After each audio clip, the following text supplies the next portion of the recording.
Now, since the dawn of time, well, actually the beginning of the Super Mario series, power-ups have played a huge role in almost every level. From mystical flowers that give you the power of fire and ice, to complete suits that give you special attributes. However, today we won't be looking at one of those minor ones that's only there to make you stronger, because the topic of today is the mighty RACOON and TANOOKI Mario suits. Two power-ups with quite similar abilities that could make you extremely powerful and versatile. So let's find out how these evolved in terms of use, gameplay, story, and design. Now all of this started in the year 1988, a time when everything was 2D pixel art and quite basic compared to nowadays. Both of them were seen in Super Mario Bros. 3, a game where Nintendo started to work on expanding both the different types of enemies and power-ups. An example of this are all the Goombas, with certain versions having wings, a boot, being bigger or smaller, and more. And so the same happened to the power-ups, adding all kinds of interesting powers for players to use. RACOON Mario allows you to use his tail to slowly float down or fly for a while if you fill the power meter. And as an offensive move, you could tail whip enemies and blocks. And with a magic wing, you will actually gain infinite flight, which is extremely useful as you can imagine. And then we have TANOOKI Mario. In this form, you can turn into an invulnerable statue in addition to using RACOON Mario's moves, making it an improved version of that one. In this statue form, you cannot be hurt,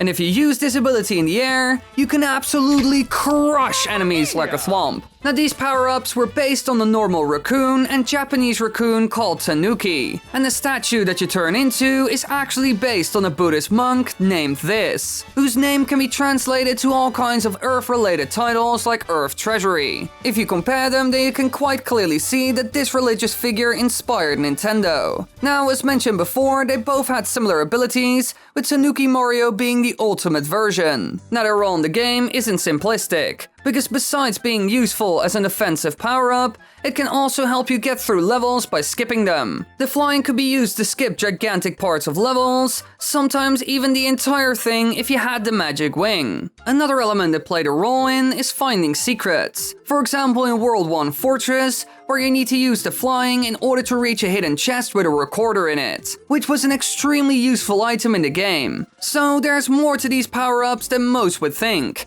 It's not just great for taking out enemies, but also exploring and getting to certain secrets. Now after this, things kind of changed. Both of them disappeared for a really long time. For years, none of the games even mentioned the TANOOKI suit, while the Super Leaf was going to appear in Super Mario World, but was eventually abandoned. It seems to have been replaced with the similar Cape Mario transformation in the final game. In the end, we didn't see these power-ups in the main Super Mario games for more than 10 years. Now they ended up coming back when Nintendo was making Super Mario games inspired by the old classics for consoles like the 3DS. The TANOOKI suit was seen again in Super Mario 3D Land, where the form is slightly redesigned. The front of the ears are lighter colored, are on the front of the hood, facing forward, and Mario's cap brim was also added. Luigi's version was also quite an interesting look, being Kitsune themed, but in general it was nothing major. However, in terms of abilities, one gigantic thing changed. He cannot fly during gameplay, which is a bit sad since it played a gigantic role in the older titles. However, the power-up also gained some new abilities, like making the tail whip usable underwater and able to hit more enemies. It even gained a new tail wag move, which replaces the roll and rolling leap,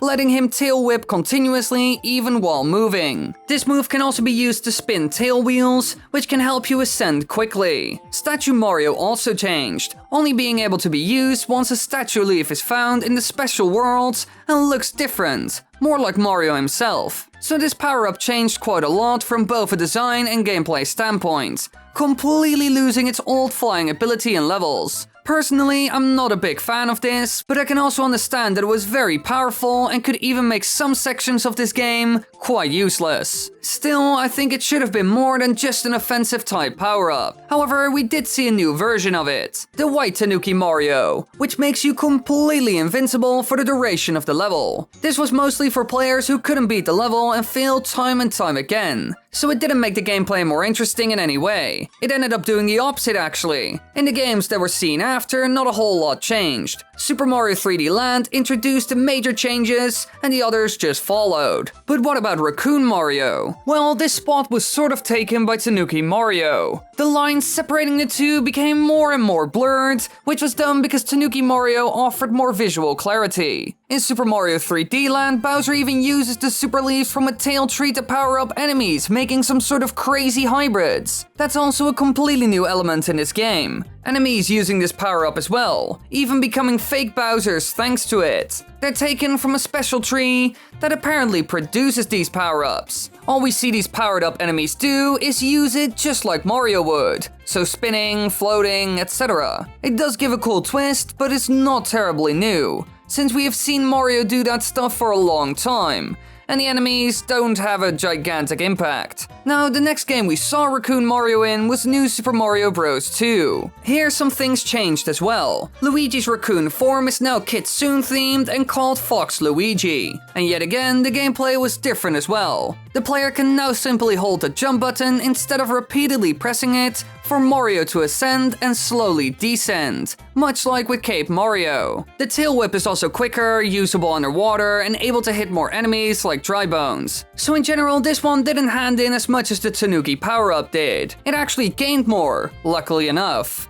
And of course, this one also has a White RACOON Mario version, which is basically the same as the one that TANOOKI has. So nothing different really. And sadly enough, this is also where it kind of ends for both of them. They were seen in a few games after this, like Super Mario Maker, but nothing changed about them in these titles. However, with Super Mario Maker 2 coming soon, we might see them again. All we can do is wait and just pray to the Nintendo gods. Thanks for watching everybody, I hope you enjoyed. If you want to watch more videos, be sure to click the others on the screen right now. And also subscribe and click the bell button, it's really important.